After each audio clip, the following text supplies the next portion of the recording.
Bonjour à tous, déjà une petite introduction pour me présenter. Donc, je m'appelle Marie, je suis architecte chez Ilemo Labs. Ça fait un petit moment que je travaille ici notamment. Et donc j'étais historiquement un dev PHP Symfony. Petit à petit, je fais plus trop de PHP en ce moment, je fais beaucoup de Node et de JS. Et donc je fais de l'architecture également et des audits pour nos différents clients. Aujourd'hui, je vais vous parler d'un audit que j'ai fait pour l'un de nos clients qui s'appelle Audencia. Audencia, c'est une école supérieure de commerce et de gestion. Je ne sais pas s'il y en a dans la salle qui les connaissent. Et donc, c'est un client qui nous a contactés en nous disant que leur système d'information souffrait de dysfonctionnements applicatifs et qu'ils se rendaient compte qu'il y avait le process qui n'était pas très fluide. Donc, ils voulaient qu'on les accompagne un petit peu dans l'objectif d'identifier les points bloquants et de faire une cartographie de leur SI également, parce qu'au fur et à mesure des années, ils ne l'avaient pas trop entretenu, et donc ils se retrouvaient avec un SI, ils ne savaient plus trop exactement ce qu'il y avait et ce qui communiquait avec quoi. Donc dans ce genre de situation, voici comment nous on fonctionne. Donc on a eu le premier contact avec le client, c'est lui dans cette opportunité qui nous a contactés. Une fois qu'on a reçu une demande, on va revenir avec le client pour organiser un premier échange, au sein duquel on va recueillir son vrai besoin et surtout identifier quel est l'enjeu pour le client. Ce premier échange est très important parce que c'est là qu'on va essayer de comprendre pourquoi est-ce qu'il y a une demande d'audit qui arrive maintenant. Quel est l'enjeu? Est-ce qu'il y a une migration qui va être faite ou qui vient d'être faite et que l'idée c'est de valider cette nouvelle stack, cette refonte par exemple, ou est-ce que c'est plus pour faire un état des lieux de l'existant avant de faire une migration ou des changements techniques pour savoir vers quoi tendre? Des fois également, justement comme là dans le cas d'Audencia, ils ont des problématiques de performance, de charge, de dysfonctionnement, mais ils n'arrivent pas trop où c'est exactement que ça bloque et comment régler la situation. On essaie de comprendre également s'il y a des changements qui vont venir, des changements organisationnels tels qu'un nouveau CTO, donc également aussi le cas ici d'Audencia, où il y avait du changement qui allait arriver, puis ils voulaient du coup faire un état des lieux, avoir une passation plus fluide. Le nouveau CTO voulait savoir à quoi s'attendre et comment préparer les changements à venir. L'idée ici, c'est vraiment de comprendre pourquoi le besoin de l'audit arrive maintenant, dans quel cadre, et est-ce qu'on est pertinent, nous, à répondre à ce besoin, parce que ce n'est pas parce que quelqu'un nous appelle qu'on est les mieux placés pour les aider. Donc déjà, on va évaluer si on est en mesure d'accompagner le client et si notre expertise va convenir à ce qu'il attend. On va également faire un peu la définition de quelles sont les attentes du client. Donc souvent, c'est un rapport d'audit avec tout ce qui a été évoqué avant, puis donc là, c'était une cartographie également. Donc une fois que cet échange a été réalisé, on recueille ici des informations sur la taille du centre d'information, combien d'applications y a-t-il, quelle est la volumétrie en fait, de l'audit à faire, pour ensuite lui proposer une estimation du temps que ça nous prendrait pour l'accompagner dans cette évaluation. Suite à ça, si tout est OK, on part sur un kick-off qui souvent se fait un ou 2 jours, qui va nous permettre de échanger à nouveau de près, cette fois-ci vraiment avec le client, récupérer tous les accès nécessaires pour faire l'audit, et puis commencer à échanger, rencontrer les équipes et démarrer l'audit. Et ensuite, donc la dernière phase évidemment, c'est de réaliser l'audit et faire la restitution des résultats de cet audit. Ça se fait soit en présentiel, soit en échange, soit par mail, selon les souhaits du client. Donc les étapes de l'audit notamment qu'on a fait pour Audencia. Donc au départ, on a fait un audit organisationnel, puisqu'il y avait des frictions d'équipe, de méthode de travail qui n'étaient pas très ajustées, ils ne savaient pas trop exactement comment corriger ça. Donc là, on a revu l'organisation des équipes, mais aussi les process, quelles étaient les méthodologies de travail ensemble et comment tout ça s'articulait. Dans un deuxième temps, nous avons fait un audit technique, axé vraiment sur la qualité de code et sur la sécurité et la performance de leur plateforme. Et enfin, on a fait aussi un audit de l'infrastructure, où là, on a vraiment évalué les différents environnements qu'ils avaient, les serveurs, les outils qu'ils avaient en place pour rendre leur SI plus robuste. Voilà un peu en détail ici ce qu'on a fait au sein de l'audit organisationnel. Donc l'idée de l'audit organisationnel pour nous, c'est de comprendre vraiment quelle est la capacité de l'entreprise de fonctionner correctement et d'avoir un quotidien fluide et que les équipes travaillent sereinement ensemble. Pour un peu recueillir les informations, on passe souvent par des interviews et on va aller discuter avec plein de gens différents, aussi bien des devs que le CTO, que les PO, que les chefs de projet. Et l'idée, c'est vraiment d'échanger avec toutes les personnes impliquées dans la chaîne de travail au quotidien et comprendre déjà si leurs attentes sont les mêmes. comprendre si leurs problématiques identifiées sont les mêmes. Parce que souvent, par exemple, les développeurs n'ont pas les mêmes problématiques au quotidien que rencontrent les PO, par exemple. Donc le but, c'est d'identifier un peu tout ça. Déjà, des fois, ils ne sont pas forcément au courant d'ailleurs qu'ils n'ont pas tout à fait les mêmes attentes et les mêmes problématiques. Donc déjà, ça permet de remettre à plat la situation et de partager l'information avec tout le monde. On va étudier également qui sont les membres d'équipe, est-ce que l'équipe est dimensionnée correctement par rapport à la charge de travail.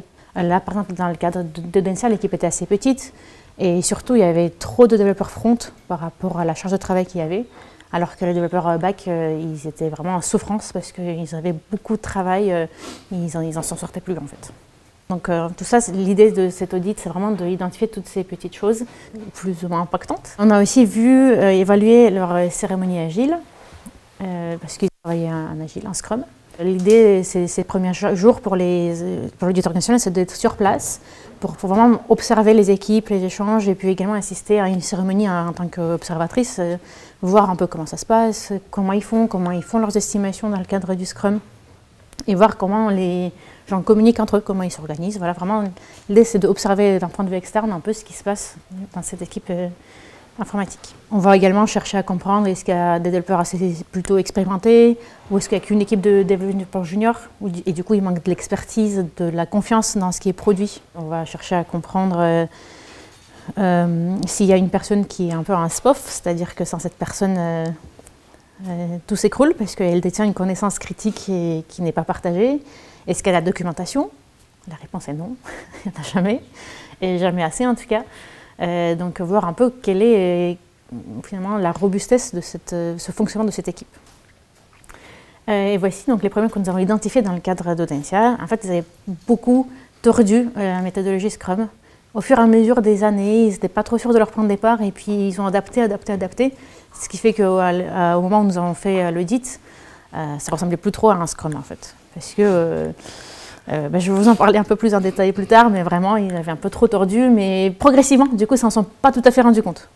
Ils avaient beaucoup de difficultés au quotidien pour finir les sprints, parce que du coup, en fait, leur organisation Scrum n'était pas pertinente, ils ne savaient pas du tout la capacité qu'ils avaient, la vélocité qu'ils avaient. Et donc, d'un sprint à l'autre, ils réalisaient 35 points ou 60. C'est pas trop la même échelle, et donc c'était pas du tout sûr sur quoi ils s'engageaient, c'était vraiment très aléatoire. Donc la composition d'équipe n'était pas adaptée à la charge de travail qu'ils avaient, parce qu'il y avait beaucoup de développeurs front, et pas assez de back, et vraiment c'était un gros poids qui était là. En plus, il y avait une personne de l'équipe qui, à temps plein, ne faisait que de la correction de bugs, et qui n'en pouvait juste plus, parce que j'imagine que c'était des développeurs dans la salle, et qui ont passé déjà des mois entiers à ne faire que ça. C'est chronophage, c'est dur, donc peut-être avoir un rôle tournant, c'est sympa, que tout le monde y passe un peu, et puis on apprend aussi beaucoup de choses en corrigeant des bugs.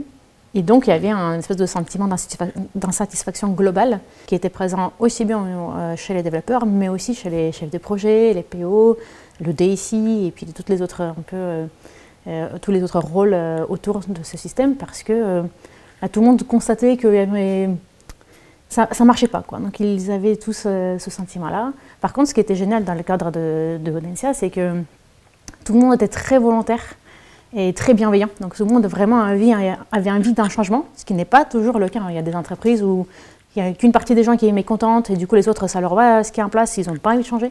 Donc là, ce qui était bien, c'est que vraiment l'intégralité du DTSI voulait changer, voulait évoluer. Et donc c'était très positif de voir que tout le monde allait dans le même sens. Ensuite, donc, nous avons procédé à l'audit technique. Là, c'était la partie la plus longue, évidemment, d'un audit sur lequel nous intervenons, parce que souvent, il y a voire plusieurs dizaines d'applications qu'il faut auditer. Donc là, on passe sur différents aspects dans l'audit technique. Donc, première étape, c'est d'auditer le langage et les frameworks sélectionnés. Déjà, voir si c'est adapté aux besoins, à ce qu'ils en font. Et puis ensuite, on va aller voir si les versions sont à jour. Spoiler alert, ce n'est jamais le cas. Souvent, tout le monde est sur des versions qui sont dépréciées, plus maintenues du tout. Donc, en cas de faille de sécurité, ils sont plus protégés. C'est pareil pour les dépendances. Voilà, il faut vérifier également qu'on n'a pas une librairie, un jQuery que j'ai vu récemment. Voilà, paix à son âme, qui se tourne encore. On va vérifier également si c'est un langage comme PHP, par exemple, si la programmation orientée objet est correctement appliquée, si on tire profit de tout ce que ça apporte, en fait.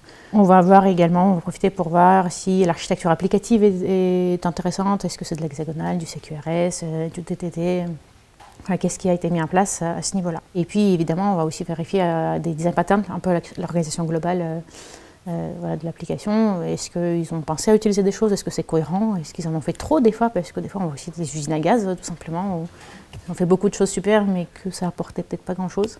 Et là, on profite également à cette phase-là d'essayer d'installer l'application chez nous et voir si on y arrive facilement ou est-ce que c'est en fait tellement trop dur. Des fois, on n'a pas réussi, hein, clairement. Il y a des stacks absolument farfelus avec des versions dépréciées. On n'arrive même plus à installer ça sur un Linux moderne. Et évidemment, il n'y a pas de Docker. Enfin, il y a des contextes très variés, très différents. Donc une fois qu'on a un peu fait le tour de cette première étape, on va passer aux best practices, où on va vraiment regarder dans le code, l'organisation de code. Voilà, est-ce qu'il y a un outil de versionning qui existe? La plupart du temps, la réponse est oui, donc c'est plutôt cool. Donc on va évaluer un peu le guide flow qui est en place, est-ce que c'est cohérent avec pareil, la façon de travailler, les environnements qu'ils ont en place, est-ce que ça respecte? Ça, c'était un point bloquant chez Audencia parce que ils bossaient sous système de feature, mais ils n'avaient pas de système de feature flipping. Donc les mises en production étaient très compliquées, ils étaient obligés d'attendre, et puis ils marchaient sur la pré-prod pour que les utilisateurs testent, et finalement ils validaient la feature B avant la feature A, et que du coup c'était déjà mergé, du coup pour mettre en production c'était bloqué. Donc un peu l'organisation a été pas terrible à ce niveau-là. On va vérifier également là s'il y a une CI/CD qui permet de vérifier tout ce qui est outils de qualité de code et ce genre de choses de façon automatisée. Est-ce qu'il y a déjà des outils de qualité de code en place? Il n'y en a pas toujours. Est-ce qu'on respecte un PSR, des standards, ES6, etc. Et on va essayer de comprendre aussi si le code est facilement lisible et maintenable, est-ce qu'on s'en sort et est-ce que c'est un enfer parce que entre deux lignes, les accolades ne sont pas au même endroit. Enfin voilà, malheureusement on voit ça encore souvent. On va vérifier ensuite, suite à tout ça, s'il y a des tests. Tests automatisés, on parle, donc des tests fonctionnels, unitaires, tests d'intégration. Et quelle est la couverture de code? Malheureusement, les fois où il y a des tests automatisés, il n'y en a jamais beaucoup. Souvent, ça introduit aussi donc, toutes ces difficultés que les équipes rencontrent ensuite à maintenir leur plateforme. Et puis du coup, ils se retrouvent dans des situations où ils ont besoin d'accompagnement. Donc après, on va évaluer l'architecture, mais plus l'architecture un peu plus haut niveau, en termes d'organisation des applications, comment elles communiquent entre elles. Est-ce que c'est des microservices? Est-ce que c'est une application monolithique? Parfois, c'est très bien aussi un monolithe, hein, ça peut répondre aux besoins. Comment est-ce que les applications, s'il y en a plusieurs, communiquent entre elles? Est-ce que ça passe par des API REST? Ou est-ce qu'il y a un système AMQP en place qui peut être également plutôt intéressant pour certains besoins? Est-ce que la base de données sélectionnée est cohérente? Est-ce qu'un modèle NoSQL pouvait répondre? Ou est-ce que plutôt, au contraire, il faudrait du relationnel à la place? Et on va vérifier aussi un peu s'il y a par exemple du GraphQL, est-ce qu'il est correctement implémenté? Est-ce qu'on avait besoin? Parce que pareil, une techno à la mode, donc les gens qui se jettent dessus et puis en fait, on n'avait pas besoin ou ils n'ont pas fait ça correctement, quoi. Et enfin, on va passer sur la sécurité et la performance. Alors nous, Ilemmo Labs, on ne fait pas de tests de pénétration, vraiment des audits de sécurité voilà, dans ces termes-là. On va plutôt auditer la sécurité du code, la sécurité des dépendances, la sécurité des serveurs. Donc on va se baser sur OWASP aussi, je ne sais pas si vous connaissez, voilà, qui va définir qui décrit souvent le top 10 par exemple des failles de sécurité les plus présentes récemment. On va vérifier que le RGPD est correctement respecté, par exemple, qu'une personne n'a pas accès, une personne de la compta n'a pas accès à l'infra Kubernetes. Ce n'est pas vrai, j'ai jamais vu ça. Est-ce que voilà, nos dépendances et nos conteneurs ils sont également à jour, ils ne sont pas de vulnérabilité de sécurité connue, exposée. Et puis on va utiliser des outils comme Gatling ou Lighthouse pour faire un peu des métriques sur l'état des lieux. Beaucoup d'aspects de cet audit technique est basé sur la 12 Factor App. Donc, je ne sais pas s'il y en a dans la salle qui connaissent. C'est un peu une norme c'est un site web qui liste en fait plein de bonnes pratiques comme ça à appliquer dans son quotidien pour faire un bon développement, quoi. Après ça, donc dans le cadre d'Audencia, on a procédé à un audit d'infrastructure. Là, on va passer sur tout l'aspect virtualisation. Est-ce qu'il y a de la dockerisation, de la containerisation pour assurer que sur ma machine de dev, j'ai les mêmes versions des dépendances que j'ai en prod? Voilà, est-ce que j'ai plusieurs environnements? Comment se passe le déploiement? Est-ce que c'est un petit bonhomme derrière son écran qui fait des commandes? Ou est-ce que c'est automatisé? Quels sont les outils également? Les outils de monitoring, d'alerting, c'est quand même intéressant d'en avoir de nos jours. Est-ce qu'il y a plusieurs environnements de travail? La pré-prod, la recette, la production, enfin voilà, comment tout ça s'articule. est-ce que c'est surtout cohérent pour ceux dont le client a besoin? Parce qu'il n'y a pas de recette miracle dans l'informatique qui correspond à tout le monde, mais il y a quand même des bonnes pratiques à respecter. Bon, les problèmes identifiés dans ce cas-là, c'est qu'il n'y avait aucune virtualisation et qu'en effet, il y avait un petit bonhomme derrière son écran qui faisait les mises en production à la main. Voilà, et qui dit action manuelle dit oubli, erreur, parce qu'on est tous des humains et que on est parfois un peu distrait et que juste l'erreur est humaine. Et il n'y avait pas de CI/CD, il n'y avait pas d'outil de monitoring, du coup il n'y avait pas d'outil d'aide en fait au quotidien pour savoir comment on va la plateforme, qu'est-ce qui se passe.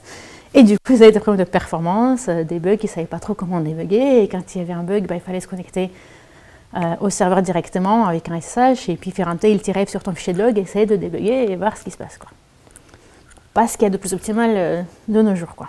Et surtout, les gros soucis, c'est qu'ils avaient un serveur avec plusieurs VM, un serveur on-premise avec plusieurs serveurs, avec des VM dedans, plusieurs applications dans une VM, plusieurs environnements dans une VM, pas de serveur dédié pour la base de données, enfin, il y a beaucoup de choses un peu à réorganiser, on va dire, chez eux.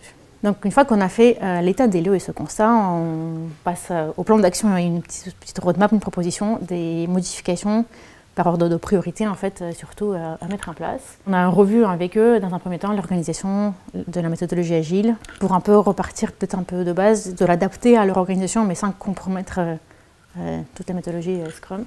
Ensuite, donc, première étape, c'est de mettre à jour les versions pour déjà éviter toutes les failles de sécurité. C'est un quick win en fait. Souvent, on peut rapidement monter en version, assurer déjà la pérennité, éviter plein de petits soucis. Et puis, s'assurer que après, quand on touche vraiment au code, on est déjà sur les dernières versions, on peut déjà tirer profit des derniers composants, enfin voilà, des dernières solutions. Étape d'après refacto, donc là, c'est qu'on va corriger le code applicatif, appliquer les best practices avec tous les points qui ont été identifiés précédemment pour savoir ce qui allait vraiment pas. Quatrième étape, on va mettre à place des outils d'automatisation, donc CI/CD, monitoring, enfin voilà, tous ces outils. Et cinquième étape, une fois que tout ça c'est à place, là on peut refaire un peu d'infra pour déployer ailleurs, essayer d'automatiser des choses en profitant de la CI justement qui a été mise en place juste avant pour tout centraliser le log, tirer profit du système d'alerting de monitoring qu'on peut mettre en place. Donc suite à cet audit, donc on leur a jusque-là fourni tout.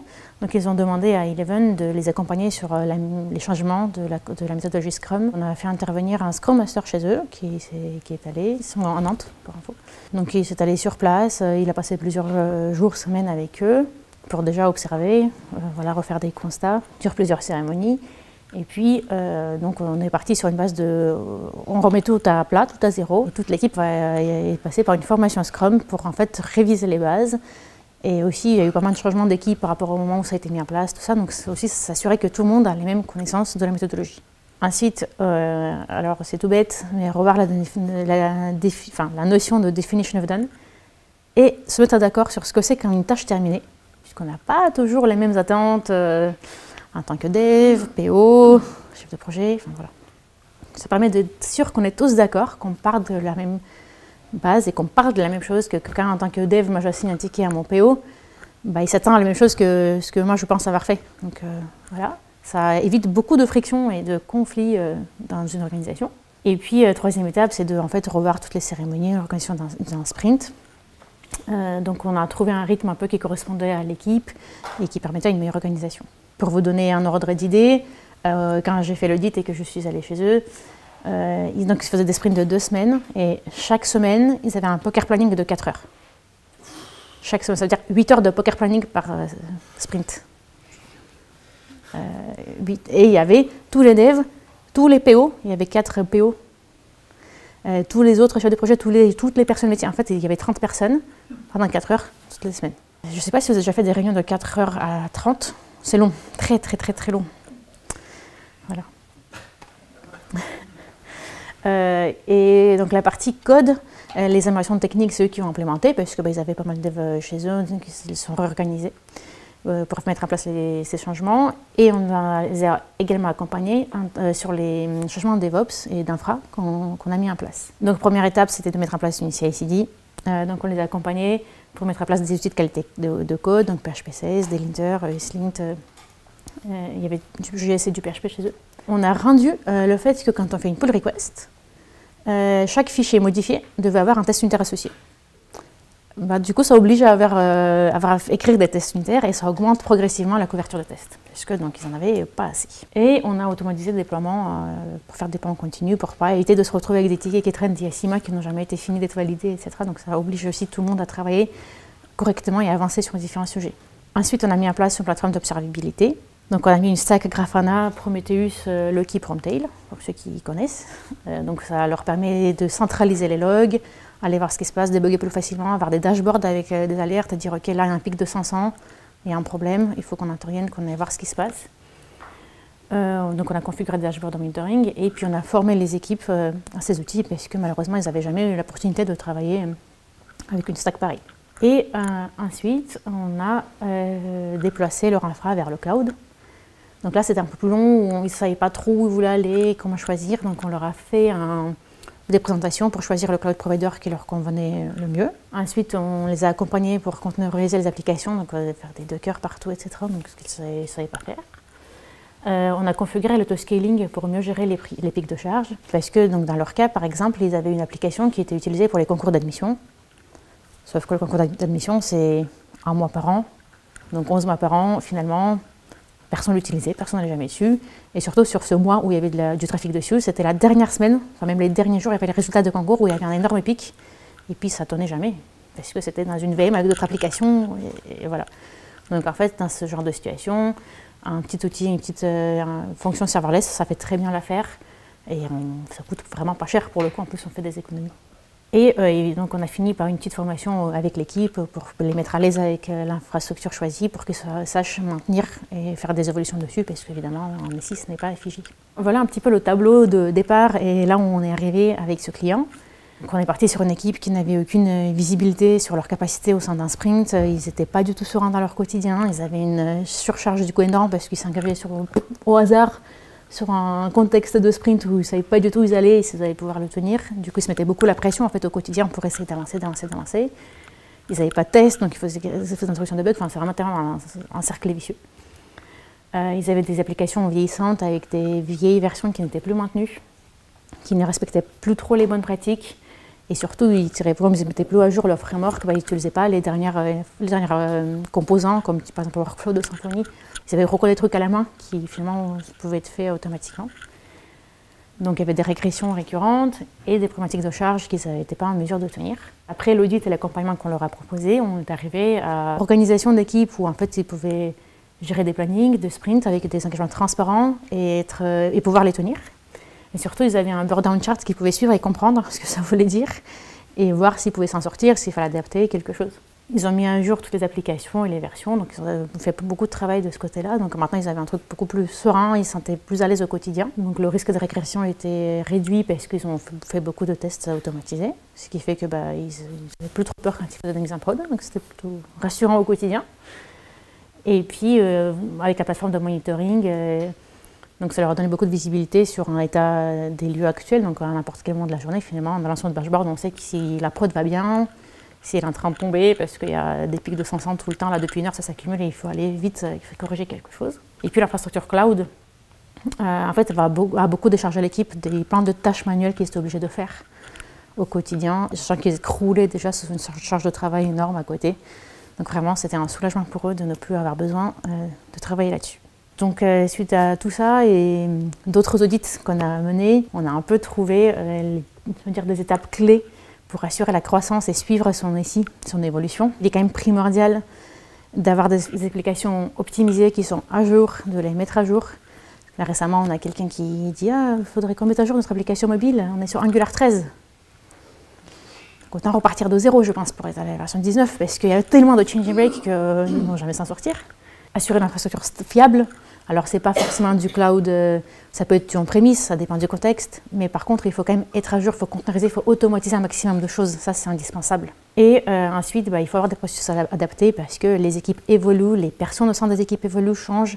Parfois, si on travaille en Scrum, par exemple, on a une équipe qui roule toute seule, puis un ou deux changements suffisent pour qu'en fait, ça ne marche plus de parce qu'en fait, l'être humain est différent. On n'est pas tous pareils, donc il faut savoir s'adapter. Et il faut surtout savoir accompagner sa croissance. On a l'exemple d'un client qu'on avait qu'on a d'ailleurs toujours depuis maintenant 12 ans. On est passé d'une petite application Symfony monolithique en 2012 à une équipe de 30 personnes avec 50 microservices. Donc on ne peut pas garder la même organisation, ça ne marche pas. Donc il faut savoir adapter ses fonctionnalités, adapter son organisation, ses équipes, trouver le moment de splitter les équipes, parce qu'une équipe de 30, ce n'est pas une équipe de 30, c'est plusieurs plus petites équipes qui travaillent ensemble, qui collaborent. Donc il faut trouver des rythmes, des modes de fonctionnement et des méthodologies qui doivent s'adapter au fur et à mesure. Et voilà un petit peu des outils favoris qu'on utilise au quotidien. C'est une liste non exhaustive évidemment, parce que ça ne rentrerait plus trop sur la slide autrement. Mais voilà, donc on sait qu'on aime bien les stacks ELK, Grafana, Kubernetes, Docker, Terraform, Serverless, je suis une grande fan. Petit coup de cœur de ma part. Et puis l'automatisation avec des GitHub Actions, des GitLab Actions, enfin peu importe après la plateforme sur laquelle on est. J'ai bien l'outil Clair, je ne sais pas s'il y en a qui le connaissent. C'est un outil qui permet d'auditer vos conteneurs Docker et leurs dépendances. Parce que la sécurité, ce n'est pas juste notre code et nos librairies de dépendance du code, mais c'est aussi mon conteneur Docker, la version sur laquelle je suis, peut-être une faille de sécurité sur une dépendance, sur une lib imbriquée dedans, dans l'OS en fait. Donc il faut quand même aussi auditer et mettre à jour ça. Pour info, la plupart des choses peuvent être automatisées. Clair, ça peut être dans la CI/CD, SonarCube, ça va être dans la CI/CD, Lighthouse, ça peut être dans la CI/CD. Et c'est des choses auxquelles on ne pense pas assez, c'est des choses qu'on applique ponctuellement pour dire tiens, je vais faire un état des lieux une fois par an sur mon truc. Mais en fait, ça peut faire partie. Alors, tout bête, npm audit. Ça doit faire partie de première étape de votre CI.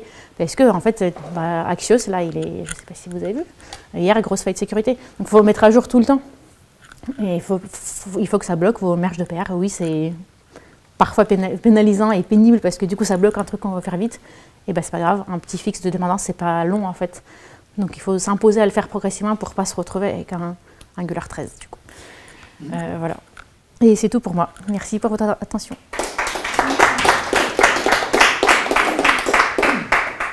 Est-ce que vous avez des questions? Vous étiez une équipe de combien et sur combien de temps pour faire ce projet-là? Combien on était sur ce projet d'audit? Oui, et combien de temps ça vous a pris? L'audit, c'est moi qui l'ai fait toute seule. Ça m'a pris 15 jours, donc 3 semaines. Okay. Et après, il y avait du coup un Scrum Master qui les accompagnait pendant plusieurs semaines. Mais en fait, il a fait une semaine, je crois, chez eux. 10 jours, donc une semaine, je crois qu'il a pris plusieurs jours par-ci par-là pour les accompagner en fait dans le temps, pour voir si les choses mises en place la première semaine étaient portées ses fruits ou il fallait adapter. Et puis un DevOps qui est resté 1 mois, 2 mois, ouais, oui, 1 mois et demi, 2 mois quoi, pour faire un peu tous les changements de la phrase. C'était plus impactant parce qu'en plus l'organisation de l'école était telle que ils avaient en fait l'équipe de dev donc travaillait sur Linux, mais il y avait des gens au sein de l'école qui géraient des serveurs, enfin de l'infra école, des machines Windows. Du coup, il leur avait donné un Windows Server sur lequel, enfin bref, c'était compliqué. Donc il a fallu les convaincre d'aller vers le cloud. C'était pas gagné. Puis du coup, ils avaient 50 ans, donc ils n'étaient pas forcément très preneurs d'aller sur le cloud. Après, la taille de l'audit, la durée, ça dépend de la taille de l'infra et du SI. En fait, plus il y en a, plus c'est long. Voilà. Comment tu gères après une audit dans le cas où du coup tu as les équipes qui ne sont pas ouvertes à ce changement ou qui ne veulent pas du tout gérer ça? Et ben en fait, moi je ne gère pas. Moi, ma responsabilité, c'est de faire l'audit, de leur faire un constat.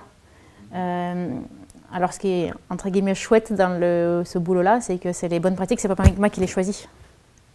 C'est réel, le PSR, c'est pas moi qui l'ai défini, le PSR 12, les bonnes pratiques, le seul factorable, c'est des normes, c'est pas moi qui les définis. Donc en fait, c'est relativement objectif comme constat quand on va auditer le code, on va se baser.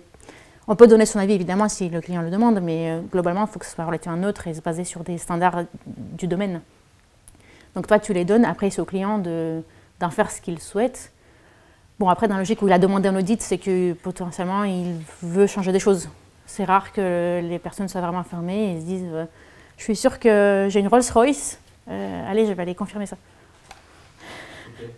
Je voudrais savoir, entre le temps quand vous avez réalisé l'audit et la mise en place de tout l'accompagnement en fait, et aussi l'après en fait accompagnement, comment s'est débrouillé en fait après que vous ayez un peu coaché en fait tout ce delivery, enfin toute cette équipe de delivery, parce qu'il y avait 30 personnes, ce que j'ai bien compris, au total, enfin ça faisait beaucoup de périmètre, mais l'après-coup en fait, l'après tout ça en fait. L'équipe de 30 personnes, c'était un autre client qu'on a accompagné dans sa croissance.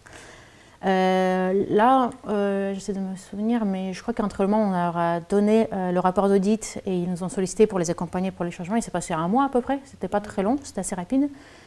Et puis ça s'est bien passé. En fait, comme je disais au début, là, dans le cadre d'Audencia, vraiment l'intégralité des personnes impliquées dans la DTIC voulaient changer des choses parce que tout le monde était d'accord que ça allait pas et tout le monde était vraiment bien. Et ça se passait bien entre eux, il n'y avait pas de friction parce que tout le monde était sur la même longueur d'onde, tout le monde disait en fait c'est vrai que ça marche pas trop, il faut qu'on trouve des solutions. Et du coup, ça s'est très bien passé dans leur cadre, dans cette situation, parce que tout le monde était d'accord et tout le monde était porteur de ce changement. Et ce n'est pas toujours le cas, hein, vraiment. Des fois, il y en a qui ne sont pas contents qu'il y ait un audit. Ça m'est déjà arrivé qu'il y a des gens qui voient que ça ne va pas, donc ils demandent un audit. Et souvent, c'est plutôt les décisionnaires qui vont demander un audit hein, et qui vont le payer, clairement. Et puis les équipes, ils ne sont pas très envie, ils ne sont pas sereines, ils ont l'impression qu'on est là pour les fliquer, alors qu'on est là pour finalement, la finalité, c'est de les aider et de leur donner plutôt des pistes d'amélioration. Mais ça peut être, des fois, ce n'est pas forcément bien pris, en fait. Et là, effectivement, le changement est plus difficile à amener, mais c'est du coup... Le plus dur, c'est le changement humain plutôt que le changement technique. Évidemment. Et surtout, quand on dit à quelqu'un, il faut que tu fasses l'intégralité de ton code parce qu'il n'y a rien qui va et du coup, il faut que tu changes aussi ta façon de réfléchir. Et ça, c'est dur de demander à une équipe entière de changer de paradigme, en fait.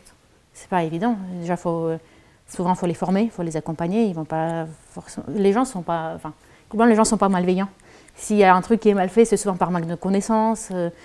Des fois, ils ne savent même pas et qu'ils sont à la bourre. Donc, il faut en fait les aider, les accompagner. Ils sont contents. Qu'on les aide. Finalement, ils voient que ça porte des fruits et au final, ils sont souvent plutôt contents quand même. Vous avez fait l'audit directement, mais est-ce que vous avez mis en place, par exemple, des méthodologies comme du TDD ou du mob programming ou du mob programming ou du pair programming, justement pour se répartir la connaissance de la base de code et aussi pour... Oui, du coup, sur le projet de 30 personnes dont je parlais avant, qui est parti d'un monolithe et qui a grandi, c'est un projet sur lequel j'ai bossé pendant 5 ans. Et quand je suis arrivée, on était 8. Et puis on était 30 à la fin.